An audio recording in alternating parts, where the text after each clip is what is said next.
आज हम एक प्रॉब्लम जो कि stationery waves in a string से रिलेटेड है उसको सॉल्व करेंगे। प्रॉब्लम जो हमारे सामने है वो ये है कि आपके पास a string that is stretched between fixed ports separated by 75 centimeter has resonant frequencies of 420 Hz and 315 Hz with no intermediate frequencies. What are the lowest resonant frequency and the wave speed? यानी कि हमारे पास एक string है, यानी कि कोई एक तार है, या आप कह सकते हैं कि एक रोप हो सकती है। उस रोप के अंदर क्या होता है कि आपके पास स्टेशनरी वेव्स प्रोड्यूस की जाती हैं जिसकी जो लेंथ है वो 75 सेंटीमीटर है। यानी कि यहाँ से लेकर यहाँ तक स्ट्रिंग की जो लेंथ है जो दोनों एंड से बंधी हुई है उसकी जो लेंथ है वो 75 सेंटीमीटर है। आपके पास इस स्ट्रिंग के अंदर जो स्टेशनरी वेव्स प्रोड्यूस होती हैं उनकी एक ख़ास फ्रीक्वेंसी होती है जिसको हम कहते हैं रेजोनेंट फ्रीक्वेंसीज। तो आपके पास वो 75 सेंटीमीटर की लेंथ की जो हमारे पास स्ट्रिंग है उसमें वो जो रेजोनेंट फ्रीक्वेंसीज हैं वो आपके पास 420 हर्ट्स हैं और यहाँ पर 315 हर्ट्स दी गई है। और 420 हर्ट्स और 315 हर्ट्स के दरमियान में कोई और इंटरमीडिएट फ्रीक्वेंसी अलाउ नहीं है, यानी कि खाली मखसूस फ्रीक्वेंसी की वैल्यूज़ दी गई हैं, एक 420 हर्ट्स और एक 315 हर्ट्स। अब आपने ये बताना है कि सबसे लोवेस्ट रेजोनेंट फ्रीक्वेंसी क्या है और आपके पास ये जो वेव है इसकी स्पीड क्या होगी। तो इस प्रॉब्लम में चूंकि हमारे पास रेजोनेंट फ्रीक्वेंसीज और आपके पास स्ट्रिंग की लेंथ को दिया गया है और हमसे लोवेस्ट रेजोनेंट फ्रीक्वेंसी और वेव स्पीड के बारे में पूछा गया है, तो आपके पास ये असल में न्यूमेरिकल वैल्यूज़ ही होंगी, वेव स्पीड की भी और लोवेस्ट रेजोनेंट फ्रीक्वेंसी की। इस वजह से ये जो प्रॉब्लम है हमारे पास ये एक न्यूमेरिकल प्रॉब्लम बन जाता है। इसी बात को हम यहाँ पर लिख भी लेते हैं। अब आपके पास हम सबसे पहले इस प्रॉब्लम को सॉल्व करने के लिए इस प्रॉब्लम का गिवन डाटा लिखेंगे। तो गिवन डाटा में हमारे पास आपके पास लेंथ ऑफ स्ट्रिंग हमें बताई गई है, तो मैं यहाँ पे लिख लूँगा आपके पास जो लेंथ ऑफ स्ट्रिंग है उसको एल से रिप्रेजेंट किया जा रहा है जो कि 75 सेंटीमीटर है। तो एक रेजोनेंट जो फ्रीक्वेंसी हमें दी गई है वो 315 हर्ट्स है और दूसरी 420 हर्ट्स है। तो ये जो 315 हर्ट्स है ये कम वाली है, तो इसको चले हम कह रहे हैं कि आपके पास ये भी रेजोनेंट फ्रीक्वेंसी है, लेकिन इस रेजोनेंट फ्रीक्वेंसी कौन सी वाली है, यानी कि कितने लूप्स प्रोड्यूस हुए होंगे तो आपके पास उसकी फ्रीक्वेंसी होगी, तो वो हमें तो नहीं पता। तो हम क्या करेंगे कि आपके पास एफ लिख लेंगे कि ये रेजोनेंट फ्रीक्वेंसी है, लेकिन कितने नंबर ऑफ लूप्स के लिए ये नहीं पता, तो हम इसको लिख लेंगे एफ एन। तो आपके पास ये जो एफ एन है ये आपके पास कितनी है 315 हर्ट्स, जो कि मैं लिख लेता हूँ 315 हर्ट्स। क्योंकि 420 315 से ज़्यादा है, इस वजह से मतलब है कि आपके पास ये उससे ज़्यादा वाली फ्रीक्वेंसी होगी, यानी कि जिसमें आपके पास एक लूप ज़्यादा होगा, क्योंकि उसने ये हमें मेंशन किया है इस प्रॉब्लम के अंदर कि 315 और 420 हर्ट्स के दरमियान और कोई फ्रीक्वेंसी अलाउ नहीं है। तो आपके पास अगर ये एक फ्रीक्वेंसी है तो अगली जो रेजोनेंट फ्रीक्वेंसी है फिर वो 420 हर्ट्स है।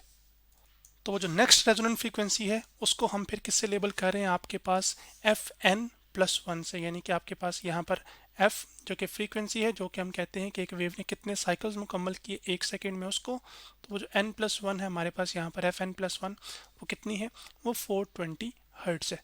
जो कि चले मैं यहाँ पे लिख भी देता हूँ, हर्ट्स के लिए हम यूज़ करते हैं कैपिटल एच और साथ आपके पास आ जाएगा यहाँ पर जी। यहाँ पर ये ध्यान में रखिएगा कि रेजोनेंट फ्रीक्वेंसी हम किस फ्रीक्वेंसी को कह रहे हैं, वो खास फ्रीक्वेंसी जिस पर स्टैंडिंग वेव बनती है।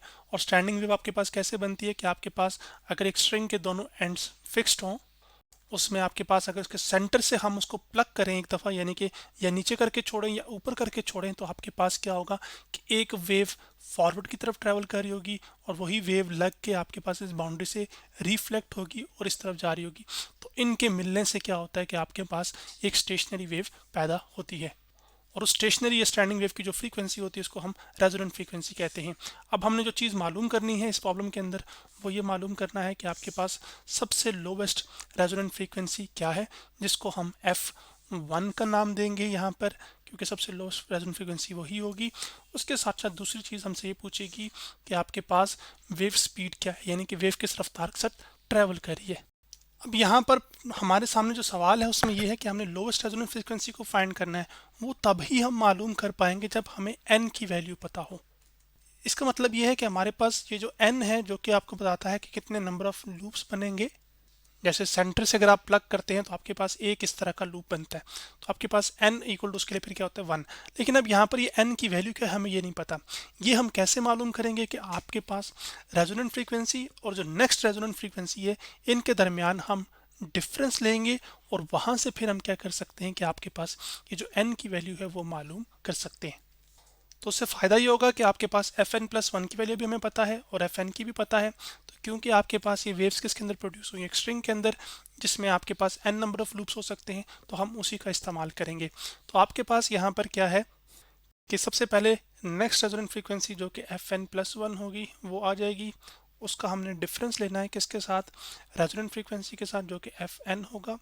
वो आपके पास बराबर होगा कि आपके पास जो नेक्स्ट रेजोनेंट फ्रीक्वेंसी है, एक स्ट्रिंग के अंदर जो स्टेशनरी वेव पैदा होती है, उसको निकालने का जो फॉर्मूला है वो हमने कैसे है कि आपके पास n+1 आ जाएगा यहाँ पर आपके पास, और उसके बाद ये जो v है ये वो स्पीड होगी जिसके साथ एक वेव ट्रेवल कर रही होगी, और डिवाइडेड बाय आ जाएगा आपके पास 2l। तो जिसमें आपके पास l जो है वो आपके पास स्ट्रिंग की लेंथ है, साथ फिर माइनस आ जाएगा n के लिए। आप देख रहे हैं fn के लिए तो आपके पास यहाँ पे n वो आ जाएगा, फिर आपके पास v ओवर क्या आ जाएगा 2l। ये एक बुनियादी रिलेशन हमने इस्तेमाल किया आपके पास फ्रीक्वेंसी को मालूम करने के लिए, लेकिन अब हमने यहाँ पे डिफरेंस ऑफ फ्रीक्वेंसीज लिया है। तो fn+1 की वैल्यू ये है, fn की वैल्यू ये है। अब आपके पास ये जो डिफरेंस है ये हम निकाल सकते हैं क्योंकि fn+1 की वैल्यू हमें पता है जो कि कितनी है, वो है आपके पास 420, और माइनस आपके पास कितना है fn जो कि कितना है 315। उसके बाद आपके पास क्या हो जाएगा, ये जो n है इस v से मल्टीप्लाई होकर क्या हो जाएगा n v ओवर आपके पास आ जाएगा 2l। उसके बाद प्लस आपके पास आ जाएगा यहाँ पर v ओवर 2l जो कि मैं यहाँ पे लिख लेता हूँ v ओवर 2l, और साथ आपके पास आ जाएगा minus N V over 2l जो कि मैं यहाँ पे लिख भी लेता हूँ। अब यहाँ पर आपको देखने को ये मिल रहा है जितनी ये टर्म पॉजिटिव में लिखी हुई है उतनी ही ये टर्म नेगेटिव में लिखी हुई है। तो +1 अगर -1 हो तो कैंसिल आउट हो जाते हैं। तो यहाँ पे एन वी ओवर 2l है, तो यहाँ पे minus N V over 2l है, तो एक दूसरे से कैंसिल आउट हो जाएंगे। अब आपके पास यहाँ पर जो फ़ायदा हमें वो ये हो रहा है कि आपके पास हमारे पास इधर से n तो नहीं निकल के आ रहा, हालांकि हम ये एक्सपेक्ट कर रहे थे कि आपके पास फ्रीक्वेंसीज के जो डिफरेंस है उससे हम n को क्या कर लेंगे, निकाल लेंगे। लेकिन n तो बेशक ना निकले, लेकिन उससे फ़ायदा ये हो रहा है कि हमारे पास जो स्पीड है ना वेव की वो ज़रूर निकल आई है। कैसे वो देखिएगा, 420 को आप 315 में से माइनस कीजिए तो आपके पास आ जाएगा 105 इक्वल टू आ जाएगा आपके पास v ओवर 2l। तो मैंने ये लिख लिया, अब v ओवर 2l आ गया। अब आपके पास ये जो 2l है इधर डिवाइड हो रहा है, उधर जाकर क्या हो जाएगा मल्टीप्लाई। तो आपके पास जो v है जो कि राइट हैंड साइड पे लिखा हुआ है उसको मैं लेफ्ट हैंड साइड पे लिख रहा हूँ, 105 लिख लूँगा। उसके बाद मल्टीप्लाई बाय आपके पास आ जाएगा 2 टाइम्स l। अब आपके पास यहाँ पर 105 आ जाएगा जो कि आपके पास नंबर है, फिर आपके पास 2 आ जाएगा, और जो लेंथ की वैल्यू है यहाँ पर वो कितनी दी गई है, वो आपके पास 75 सेंटीमीटर है। सेंटीमीटर से आप इसको मीटर में कन्वर्ट कर सकते हैं। कैसे, 75 को मल्टीप्लाई कर दीजिए 10 टू द रेज़ पावर -2 के साथ। तो जो वेव की स्पीड है वो हमारे पास निकल आएगी, और वेव की जब स्पीड निकल आएगी तो आपके पास फिर हम क्या कर सकते हैं कि F N equal to N V over 2l का इस्तेमाल करके ये जो आपके पास n है वो मालूम कर लेंगे। तो अब आपके पास यहाँ पर ये दो होगी चीज़। अब आपके पास v इक्वल टू आ जाएगा 105 को जब आप 2 से मल्टीप्लाई करते हैं तो वो आ जाता है 210 आ गया। तो यहाँ से कैलकुलेटर में क्लियर करता हूँ। अब आपके पास सबसे पहले ब्रैकेट में -2 लिखते हैं, और उसके बाद आपके पास यहाँ पर उसकी जो पावर है वो 10 टू द रेज़ पावर लेते हैं, ये आ गया। मल्टीप्लाई करते हैं 75 के साथ तो हमारे पास आंसर 0.75 आ गया, और 0.75 को हम मल्टीप्लाई करते हैं 210 के साथ तो जवाब आ जाएगा 157.5। तो 75 को जब आपके पास मल्टीप्लाई किया था 10 टू द पावर -2 से, तो हमारे पास कितना आंसर आया था 0.75, और 0.75 को जब 210 से मल्टीप्लाई किया तो हमारे पास स्पीड जो निकल कर आई वो आई आपके पास 157.5 मीटर पर सेकेंड। तो स्पीड तो हमने कैलकुलेट कर ली। अब हमने सबसे लोवेस्ट रेजोनेंस फ्रीक्वेंसी मालूम करनी है। तो उस लोवेस्ट रेजोनेंस फ्रीक्वेंसी को मालूम करने के लिए हम क्या करेंगे कि आपके पास ये जो एफ एन फार्मूला है, आपके पास फ्रीक्वेंसी का लोवेस्ट रेजोनेंस फ्रीक्वेंसी हम कह रहे हैं अभी एफ एन है, जिसमें n की वैल्यू हम 1 रखेंगे तो आपके पास लोवेस्ट रेजोनेंस फ्रीक्वेंसी आ जाएगी। तो आपके पास एन वी ओवर 2l, इसका हम इस्तेमाल करेंगे और आपके पास जो है कैलकुलेशन फिर हम कर लेंगे।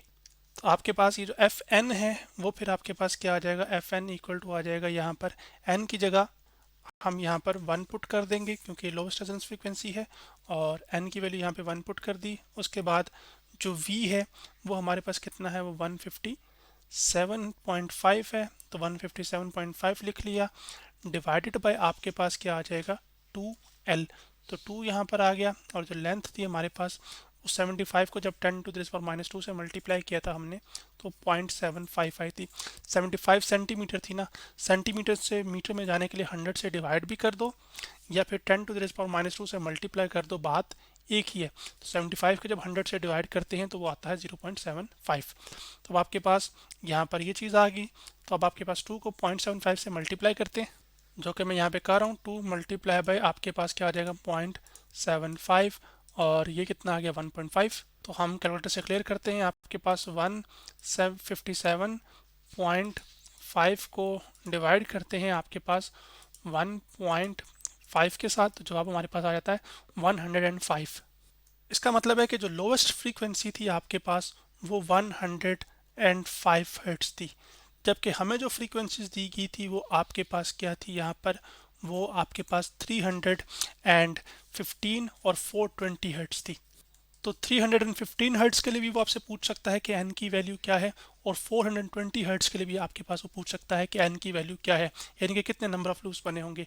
तो उसको मालूम करने का तरीक़ेकार ये होता है कि आप किसी भी ऑर्डर की फ्रीक्वेंसी, यानी कि हायर ऑर्डर की frequency, second harmonic, third harmonic मालूम करने के लिए आप इस फार्मूला का इस्तेमाल कर सकते हैं।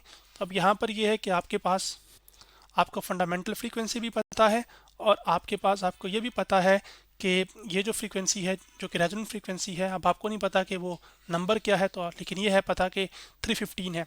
तो आप एफ एन की जगह क्या पुट कर देंगे, 315। तो आपके पास 315 जब आप पुट करेंगे तो आपके पास 315 एन, एफ वन कितना हमारे पास निकल कर है 105। तो ये इधर मल्टीप्लाई हो रहा, तो जाके कितना हो जाएगा, डिवाइड। तो आपके पास 315 डिवाइडेड बाय आपके पास आ जाएगा 105। तो आपके पास इक्वल टू आ जाएगा यहाँ पर n, 105 1 ज़ा 105, और आपके पास यहाँ पर 3 से वो कैंसिल आउट होगा, यानी कि 3 को जब 105 से आप मल्टीप्लाई करेंगे तो 315 आएगा। इसका मतलब है कि आपके पास तीसरे लूप के लिए, यानी कि जिसमें 3 लूप्स बन रहे होंगे, आपके पास उसकी जो फ्रीक्वेंसी है वो 315 हर्ट्ज होगी। इसी तरह आप जो 420 है उसके लिए भी नंबर ऑफ लूप्स निकाल सकते हैं। तो यहाँ पर आप 420 पुट करेंगे, 105, 420 को जब आप 105 से डिवाइड करेंगे तो n की वैल्यू 4 निकल कर आएगी। तो ये एक एक्स्ट्रा पीस ऑफ इंफॉर्मेशन है। प्रॉब्लम हमारा जो है ना वो यहाँ तक सॉल्व हो चुका था 105 हर्ट्ज तक। अब वो किस लूप के लिए क्या फ्रीक्वेंसी थी, या कितने लूप्स पर आपके पास ये फ्रीक्वेंसी बन रही है जो कि रेजोनेंट फ्रीक्वेंसीज आ रही हैं, तो वो फिर आप इस तरीके से मालूम कर सकते हैं जो मैंने आपको बताया है। अगर खाली वो ये कर देता कि आपको कोई फ्रीक्वेंसी दे देता, आपके पास कह देता है कि यही हमारे पास जो है ना वो लोवेस्ट रेजोनेंट फ्रीक्वेंसी, यानी कि सबसे फंडामेंटल फ्रीक्वेंसी यही है, तो आप क्या करते कि आप जो है ना वो एफ एन की जगह यहाँ पे वो फ्रीक्वेंसी की वैल्यू पुट करते, वी की जगह अगर स्पीड मालूम होती वेव की तो वो निकाल पुट करते, लेंथ पता होती तो आप बता सकते थे। सॉरी, यहाँ पे थोड़े मेरे अल्फाज गलत हो गए। आपके पास अगर लोएस्ट फंडामेंटल फ्रीक्वेंसी है तो आपके पास एन की वैल्यू ऑटोमेटिकली क्या हो जाएगी, 1 हो जाएगी। तो अगर आपको ये बता दे कि लोएस्ट फ्रीक्वेंसी क्या है, और आपके पास स्ट्रिंग की लेंथ पता हो आपको, तो आप स्पीड भी वेव की क्या कर सकते हैं, वो निकाल सकते हैं। तो आज हमने प्रॉब्लम एक जो कि स्टेशनरी वेव्स इन स्ट्रिंग से रिलेटेड है उसको सॉल्व किया।